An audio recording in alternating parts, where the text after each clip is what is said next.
নমস্কার বন্ধুরা, সীমা রান্নাঘরে সবাইকে স্বাগতম। আজকে আমি বানাবো চিংড়ি মাছ দিয়ে লাউ দিয়ে। আপনারা দেখতে থাকুন। কড়াইতে আমি তেল দিয়ে দিয়েছি। এবার আমি চিংড়ি মাছগুলো দিয়ে দেব।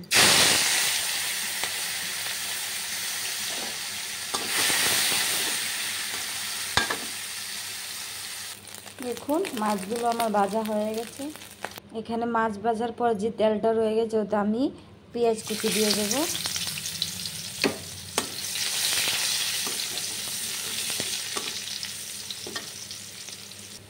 এখানে আমি 4-5টা কাঁচা লঙ্কা দিয়ে দেবো।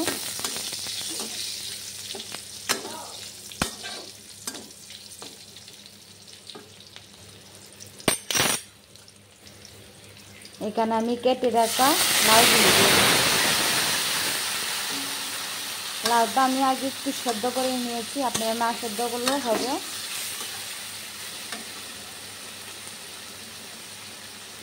এখানে আমি পরিমাণ মতো নুন অ্যাড করব, হলুদ গুঁড়ো অ্যাড করব, জিরে গুঁড়ো অ্যাড করব। ভালো করে মিশিয়ে নেব।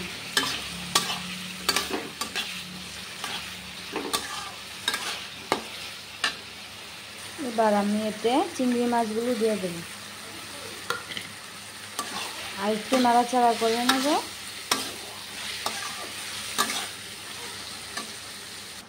দেখুন বন্ধুরা, হয়ে গেল আমার চিংড়ি মাছ আর লাউর সবজি।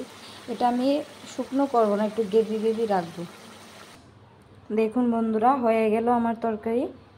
দেখতে কীরকম লাগছে অবশ্যই কমেন্ট করে জানাবেন। ভালো লাগলে লাইক সাবস্ক্রাইব করবেন, সঙ্গে থাকবেন। ধন্যবাদ।